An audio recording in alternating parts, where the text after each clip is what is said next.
مجھے سیالکوٹ میں ایک تاجر ملے، اللہ ان کی عمر میں برکت دے، بڑا پیارا واقعہ سنایا انہوں نے کہا میں اپنے والدین کی، ہم لوگ بہت سارے بیٹے تھے تو میرے جتنے بھائی وہ سارے امریکہ چلے گئے، میں اکیلا رہ گیا پاکستان میں اور سارے کھاتے پیتے۔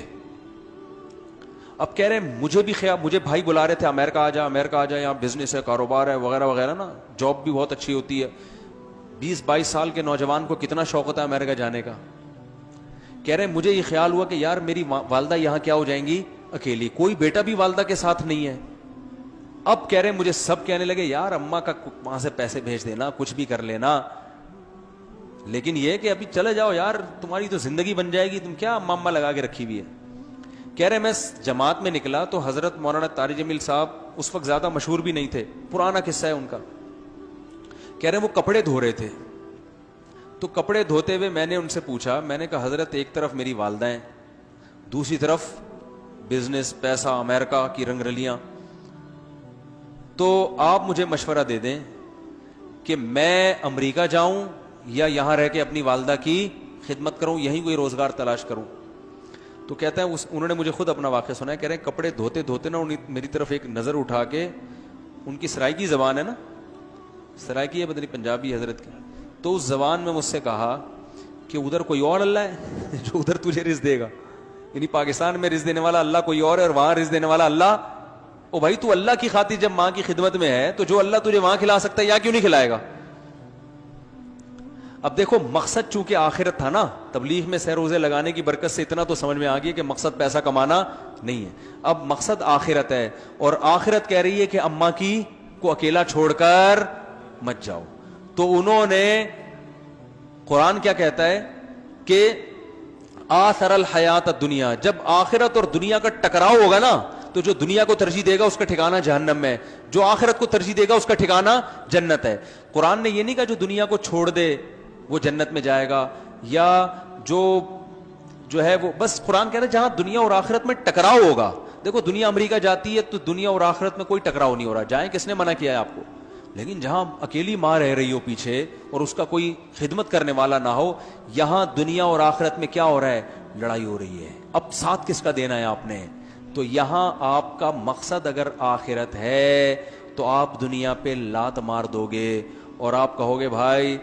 وہ یہ یہاں عیاشی تو، پیسہ تو قارون سے زیادہ میں کما نہیں سکتا، زیادہ زیادہ یہ ہوگا نا امریکہ جا کے قارون جیسے خزانے آ جائیں گے میرے پاس،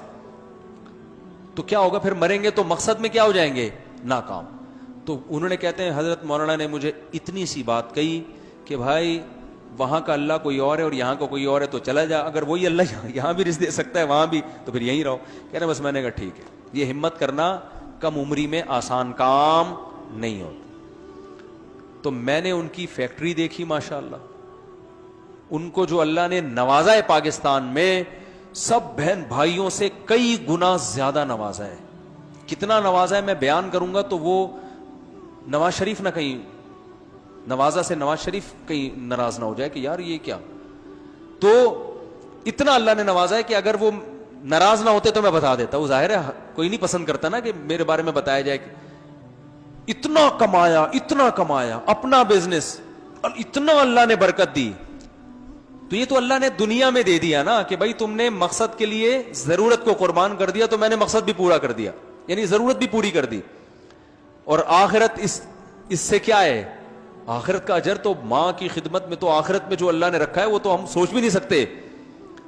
تو بھائی یہی لائف سٹائل اللہ ہم سے چاہتا ہے، تو یہ باتیں بتانے کے لیے پیغمبر آتے ہیں، پیغمبروں کے علاوہ کوئی اور یہ باتیں نہیں بتاتا، اور پیغمبروں کے جانے کے بعد علماء یہ باتیں بتاتے ہیں جو پیغمبروں کے وارث ہیں۔ تو اب آپ کو اس آیت کا مطلب سمجھ میں آیا ہوگا کہ موسیٰ علیہ السلام بنی اسرائیل سے کہہ رہے ہیں کہ اللہ نے تم پر سب سے بڑا احسان کیا، تم میں پیغمبر بھیجے، دوسری قوموں میں نہیں بھیجے۔ کیا مطلب، تمہیں پرپز آف لائف پتا ہے، دوسری قوموں کو پیدا ہونے کا مقصد نہیں پتا۔ تو اس سے یہ بھی پتا چلتا ہے اسی آیت سے کہ جس قوم میں علماء ہیں جن کو دیسی زبان میں مولوی کہا جاتا ہے اور دنیا کا سب سے ناکام ترین طبقہ سمجھا جاتا ہے، اللہ کی نظر میں ان مولاناؤں کا وجود جو اہل حق ہیں ان کا وجود کسی قوم میں اللہ کی سب سے بڑی نعمت ہے۔ جس کو آپ دنیا کا سب سے بیکار ترین طبقہ سمجھتے ہو, بشرطے کہ اہل حق عالم ہو, روحانی ٹوپی ڈرامے نہ ہو, بدعتی نہ ہو. Thanks for watching. Don't forget to like, comment, share and subscribe to Mufti Tariq Masood, famous scholar.